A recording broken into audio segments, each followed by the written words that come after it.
Continuamos entonces con el desarrollo embrionario. Vamos a ver nuevamente en dos modelos. En mamíferos, el desarrollo embrionario es la etapa inicial de la formación de un animal o de un ser humano, el cual va desde el estadio de cigoto hasta que ya se encuentran bien diferenciados sus órganos.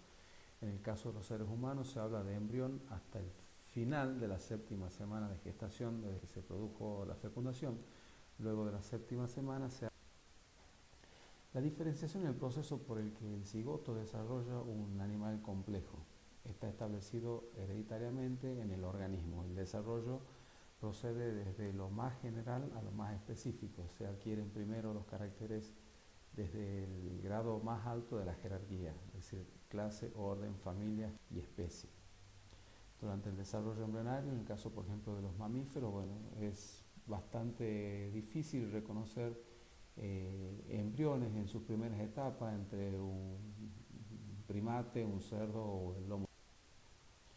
Entonces, ovocito fecundado, en este ovocito fecundado que se ve en la foto hacia la izquierda, va a sufrir una segmentación que va a dar lugar después a una diferenciación, y a su vez este embrión que está en el centro va a tener que sufrir una serie de modificaciones para formar los órganos, que es lo que se conoce como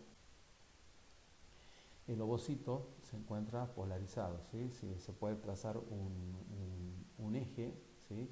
Desde reconociendo por ejemplo el primer corpúsculo polar, y donde se puede trazar un eje y se dice que estos ovocitos es una polaridad.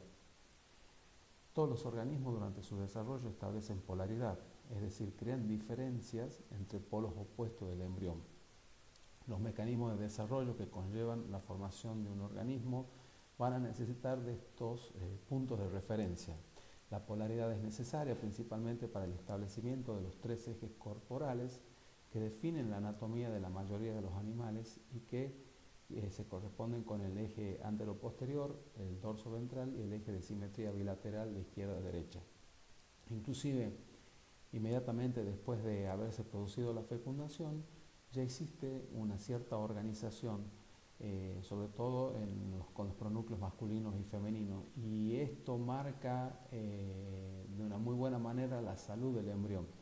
Hay veces que la disposición de los pronúcleos es longitudinal con respecto al primer y al segundo corpúsculo polar, o bien puede ser perpendicular, y se conoce y se está estudiando esto, y uno sabe que cuando no se respeta esta relación entre los pronúcleos y los corpúsculos polares,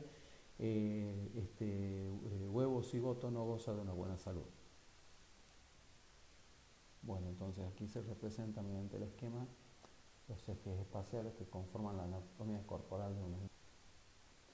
¿Cómo es la segmentación en mamíferos? Bueno, es la secuencia de divisiones que forman el embrión, en este caso hasta el embrión de 4 células. Es un embrioncito con, podríamos decir, 48 horas de vida.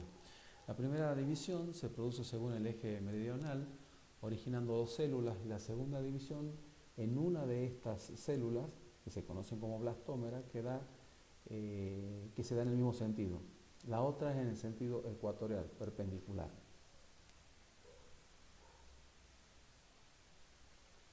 Se hicieron experimentos en mamíferos sobre la segmentación, entonces se pudieron marcar las distintas blastómeras y después ir siguiéndola, después de que se producían las mitosis, ir siguiéndola, y se conocía de qué manera se distribuyen ya en un embrión un poco más avanzado. Por un lado tenemos un embrión de 24 horas, el que está hacia la izquierda de 2 células, y hacia la derecha un embrión que podría ser ya...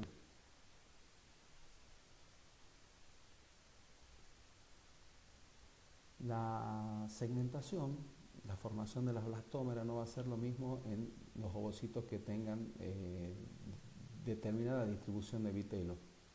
Existen algunos ovocitos que llaman heterolecíticos o isolecíticos, y la distribución del vitelo es desigual, entonces la segmentación también lo va a hacer, porque la presencia del vitelo en cierta manera frena las mitosis, y por ende la segmentación no va a ser la misma en ambos.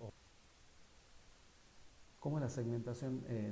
Bueno, en mamífero acabamos de ver, la verdad, los huevos tienen pocos vitelos, ¿sí? Se encuentran vitelo distribuido de manera uniforme, y en este caso las divisiones del cigoto producen blastómeras de igual tamaño.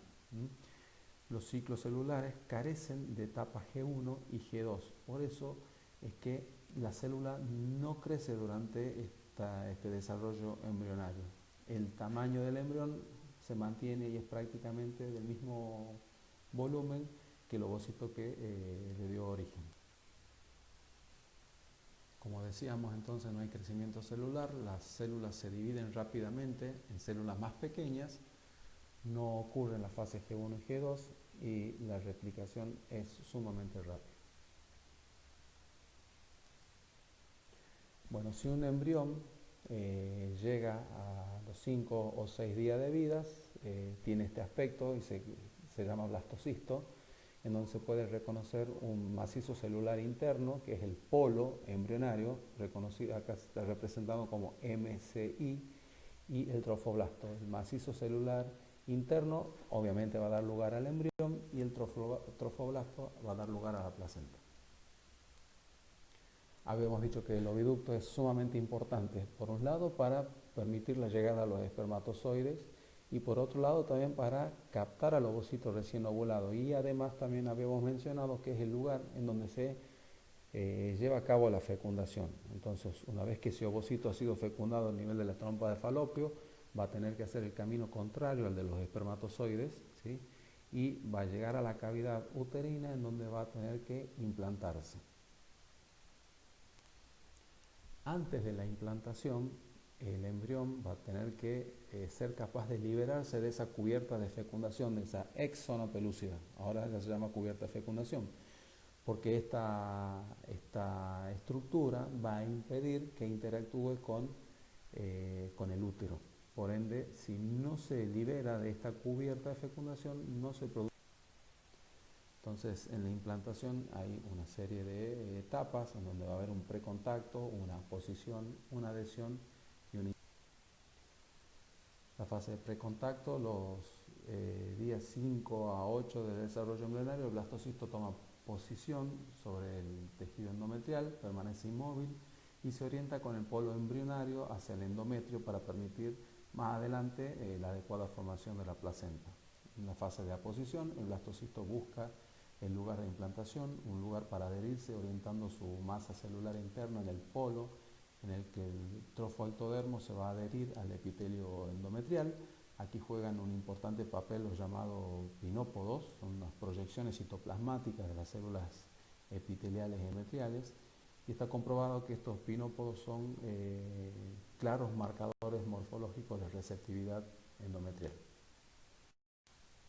En la fase de adhesión, el blastocisto se adhiere al epitelio endometrial, queda unido a él por moléculas de adhesión. Esto sucede entre los 6 y 7 días tras la fecundación, teniendo ya el blastocisto un diámetro de 300 a 400 micrómetros.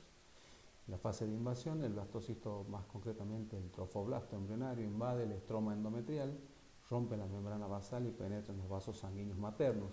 Las células trofoblásticas desplazan, disocian y sustituyen a las células epiteliales, continuando por invadir la membrana basal y el estroma subyacente. Bueno, lo primero que se reconoce después de un embarazo es que aumentan los niveles de esta hormona, que es la gonadotrofina coriónica humana. Entonces acá están representados los niveles de la HCG, la hormona gonadotrofina coriónica humana, en función de las semanas de gestación. Se ve claramente cómo arranca con niveles muy tímidos, ¿sí? Empieza a aumentar de manera exponencial, hace un pico y después empieza a descender.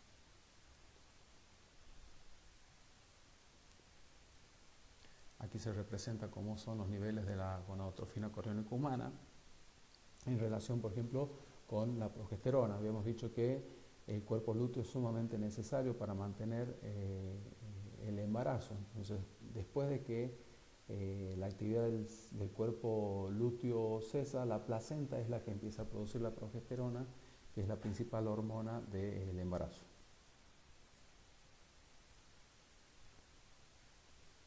La fecundación en anfibios es muy parecida a la fecundación en mamíferos. De hecho, los ovocitos de anfibios se lo han usado y se lo siguen usando para realizar experimentos de fecundación y de desarrollo embrionario.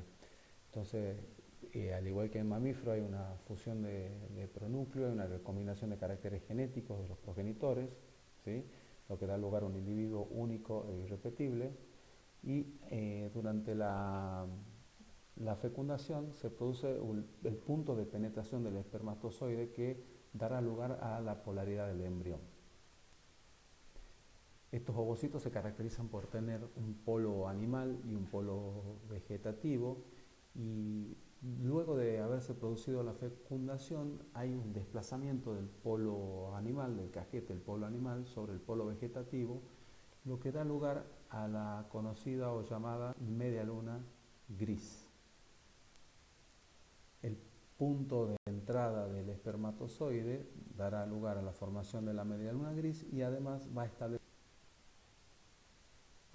Aquí se representa entonces el punto de entrada con un color rojo y cómo se produce el desplazamiento de este polo animal sobre el polo vegetativo para formar la media luna gris.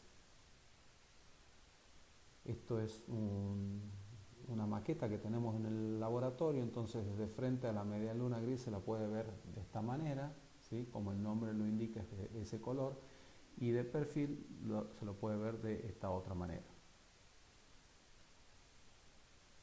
Se realizaron muchos experimentos para conocer cuál era la función.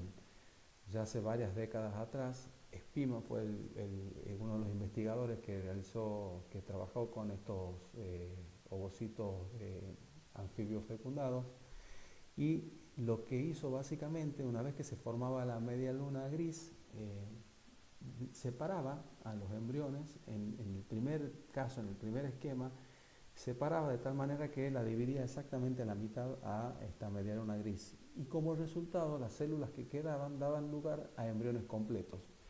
Pero ¿qué ocurría si la separación del embrión en un caso abarcaba la media luna gris y en el otro caso no abarcaba nada de esa media luna gris? Bueno, la mitad que quedaba sin media luna gris daba lugar a una masa amorfa de células sin diferenciación, mientras que la mitad que abarcaba a esa media luna gris daba lugar a un embrión completo. Lo que llevó a la conclusión de que esa media luna gris era sumamente importante para el ulterior desarrollo embrionario. Si no estaba presente, no se desarrollaba el embrión. Y esto es lo que lo llamaron los investigadores al inductor embrionario. Entonces, durante el desarrollo embrionario va a ocurrir la segmentación. Este embrión, que arranca con huevo cigoto, una única célula, se va a transformar en un embrión de muchas células. La gastrulación, en algunas células adquieren movilidad, cambian de posición, originando un embrión de 3 láminas, formando el ectodermo, el mesodermo y el endodermo, que luego va a dar lugar o va a permitir que se lleve a cabo la organogénesis, en donde estos distintos tipos de tejidos darán lugar a los órganos del embrión. Entonces, la segmentación en los anfibios, bueno, van a ser divisiones mitóticas según el eje polar, originan blastómeras, van a dar lugar a un organismo pluricelular. No hay aumento tampoco del tamaño del embrión, ¿sí? Depende de la segmentación va a depender directamente de la cantidad y distribución del vitelo. Estos embriones se van a transformar en una mórula, que es una masa de células compacta, y esta mórula va a dar lugar a la blástula, que se caracteriza por presentar un blastocele, que es una cavidad llena. A partir del primer surco se establecerán entonces los 3 ejes del futuro embrión.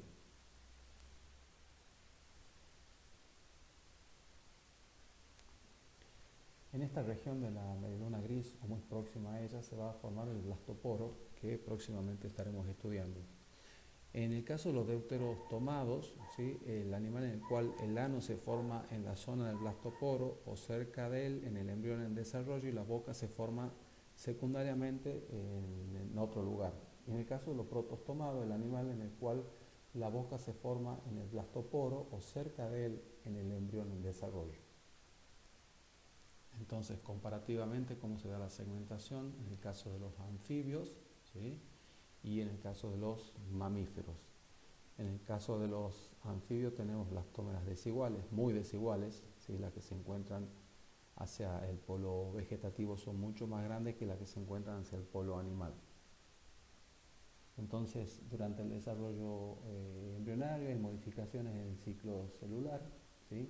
Desaparecen las etapas G1 y G2, solamente hay S y M. Y eso hace que el embrión tenga prácticamente el mismo tamaño que el ovocito que le dio origen.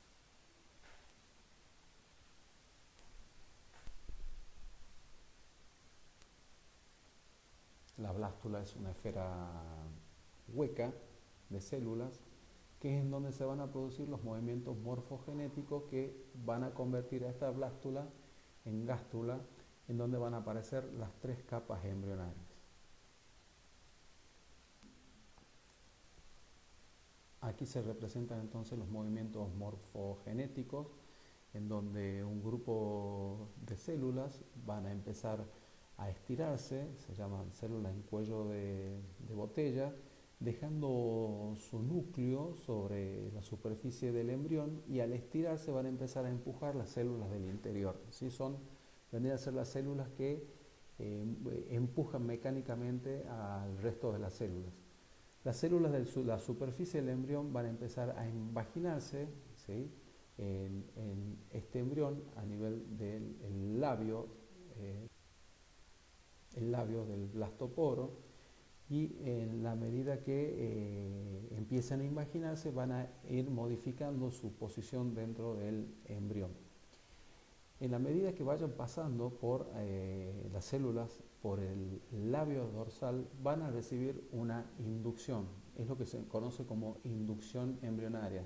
Hasta este punto todas las blastómeras eran indiferenciadas. En la medida que vayan pasando y tomando contacto con este labio dorsal del blastoporo, van a ser inducidas, ¿sí?, a que formen las distintas capas, ya sea el endodermo o el ectodermo. Entonces, el próximo estadio se conoce como gástrula, y lo que llama la atención cuando ustedes lo ven en el laboratorio es la presencia del blastoporo.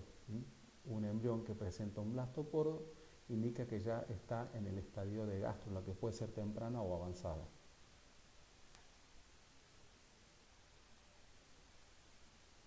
El labio dorsal del blastoporo se conoce como el inductor o el organizador embrionario. Y también se hicieron experimentos cuando se lograron con un bisturí extraer una pequeña porción de ese labio dorsal e implantarlo en otro embrión. Como resultado se formaron 2 embriones. El segundo embrión, ¿sí?, se formó obviamente en el lugar exactamente opuesto donde se encontraba el labio dorsal del primer.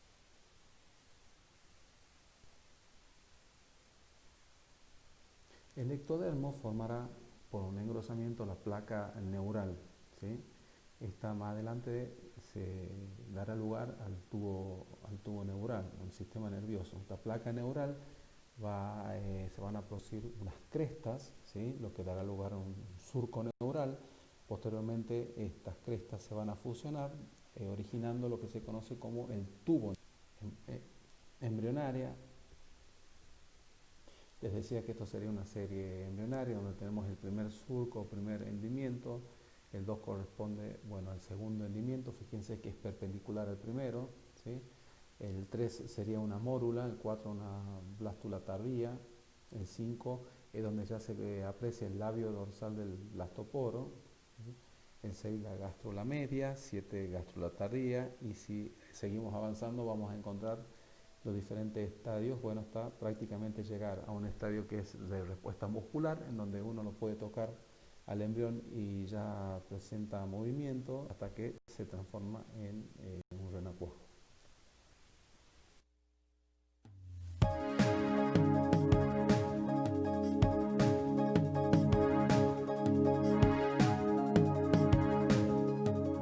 The fertilized ovum undergoes rapid divisions and forms a blastula. Each division normally takes about 30 minutes.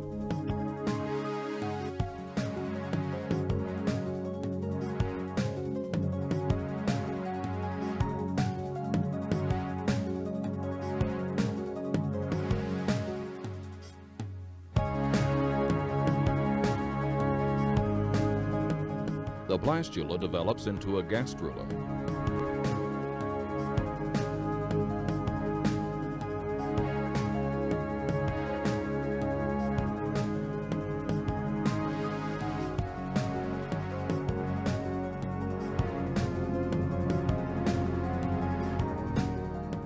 Neural folds develop and fuse to form the spinal cord and brain.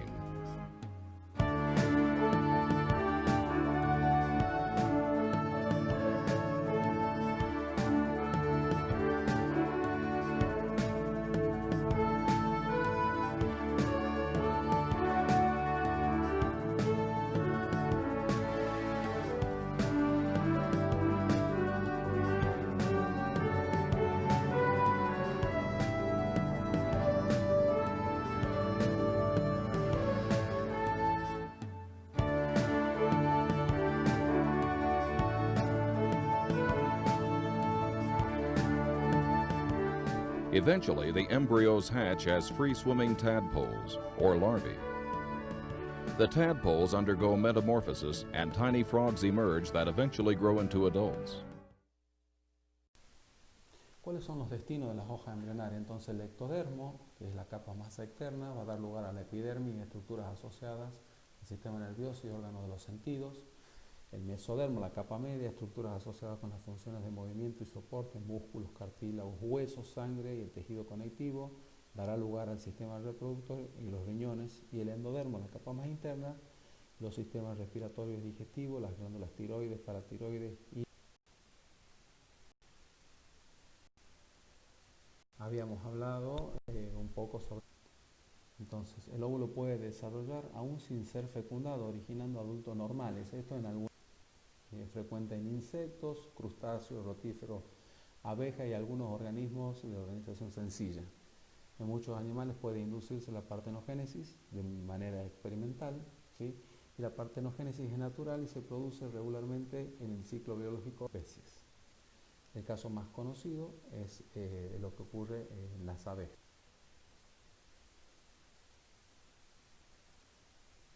Habíamos dicho también que esa cubierta de fecundación es sumamente necesaria que sea desprovista de esa cubierta. O sea, el embrión para poder anidar tiene que librarse de esa cubierta de fecundación. Entonces, nosotros en el laboratorio podemos hacer eso mediante el uso de unas agujas muy delgaditas o también con unos disparos de láser que lo que hacen es crear una ventana en esa cubierta de fecundación y de esa manera el embrión más adelante va a poder... Bueno, los embriones también nosotros podemos estudiarlos. Lo que se hace básicamente es estudiar el cromosoma y estudiar algunos genes para ver si presentan alguna alteración, ya sea cromosomal o... Entonces, extraer una blastómera nos permite hacer el cariotipo y también estudiar específicamente algunos